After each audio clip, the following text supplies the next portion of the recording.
তো এপিসোডের শুরুতেই আমরা নানিয়ানের মাকে দেখতে পাই। তখনই সেখানে চন্দ্র সম্প্রদায়ের প্রধান চলে আসে। আর সে এসে নানিয়ানের মাকে জিজ্ঞাসা করে যে তুমি এখানে একাই কেন।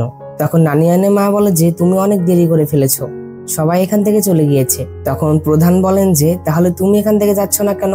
তখন নানিয়ানের মা বলে যে আমার মেয়ে আজকাল একজন ইয়ং মাস্টারের সাথে আছে, সেই বাড়িতে আমার জন্য অপেক্ষা করছে না, তাহলে আমি কেন বাড়িতে যাব। তখন প্রধান বলেন যে এই আবার ইয়ং মাস্টার কোথা থেকে আসলো, সে কি আমার সম্প্রদায়ের কোনো বোকাদের মধ্যে একজন নাকি। তখন নানিয়ানের মা বলে যে আমি ওই বোকাদের গ্রহণ করলেও রোমান্সের সিলমোহর কি তাদেরকে গ্রহণ করবে। এই কথা শোনার পরে তো প্রধান অনেক অবাক হয়ে যায়। তিনি বলেন যে কেবলমাত্র বিশুদ্ধ হৃদয়ের অধিকারী ব্যক্তি এই রোমান্সের সিলমোহর পেতে পারে। তখন নানিয়ানের মা বলে যে মাঝে মধ্যে আমার এটা স্বীকার করতেই হয় যে এটাই নিয়তি, আর আমিও এর ব্যতিক্রম নই। অন্যদিকে আমরা নানিয়ানকে দেখতে পাই। নানিয়ান যখন সেখানে ছিল তখন সেখানে শাওচ্যাং চলে আসে। আর সে নানিয়ানকে বলে যে আমি নিশ্চিত যে তুমি আমার বিষয়ে অনেক কিছু জানো। আর শাওচ্যাংকে দেখে নানিয়ান অনেক ভয় পেয়ে যায়। আর সে বলে ওঠে মাই লর্ড। তখন শাওচ্যাং জিজ্ঞাসা করে যে তুমি কখন জানলে। তখন নানিয়ান বলে যে আমি ছোটবেলা থেকেই বিষ এবং ঔষধ তৈরি করে আসছি।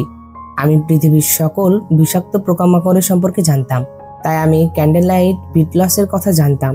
তখন শাওচ্যাং বলে যে তাহলে তুমি আমাকে প্রধানের সামনে ধরিয়ে দিলে না কেন।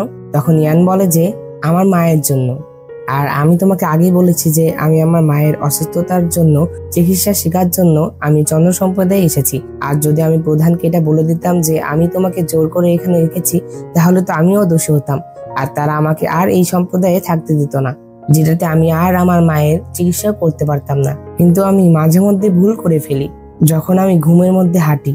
এই কথা শুনে শাওচ্যাং বলে যে তুমি এটা করতে পারবে না যদি না তুমি মরতে চাও। এই কথা বলেই শাওচ্যাং ইয়ানের উপরে একটি ম্যাজিক করে আর তাকে বলে যে আমি তোমার উপরে মৃত্যুর অভিশাপ দিলাম।